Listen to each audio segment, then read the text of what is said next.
Titled this reflection, Is it the great I am or the great both and? In today's Bible reading, Mary is asking some deep, deep questions. She wants to know how encounters with the resurrected Christ happen. She wants to know how to tell if the visions are real. She wants to know if there's a way to examine them and explore them. She wants to be able to tell what is real and what just seems to be real. I think that's at the heart of her question. She's asking, how does gnosis work? How do we know what we know? She's asking, how does holiness work?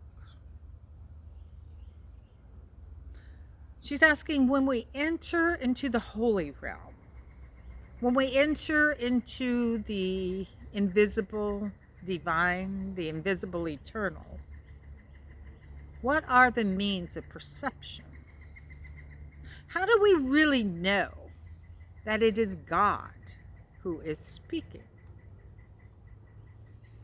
Frankly, these are questions which my faith formation didn't encourage me to explore.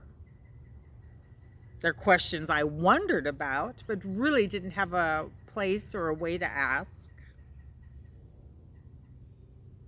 Because the church or the churches which I was raised in either didn't care to address them, wasn't prepared to address them, or maybe even wasn't willing.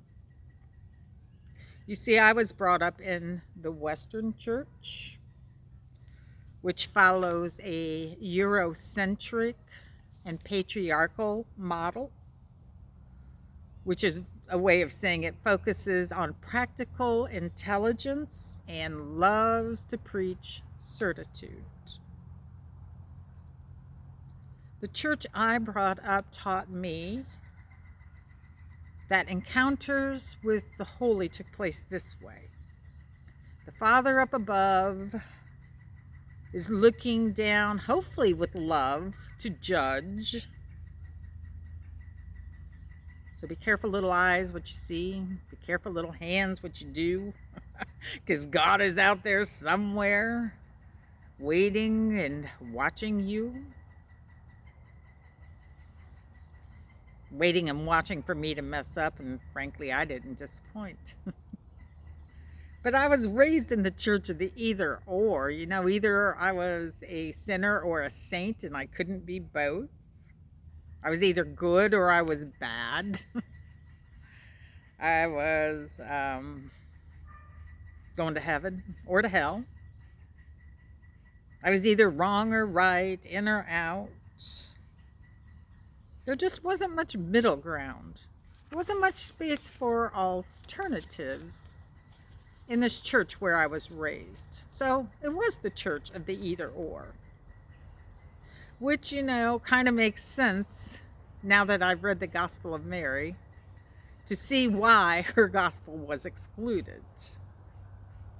In Mary's gospel, there are alternatives.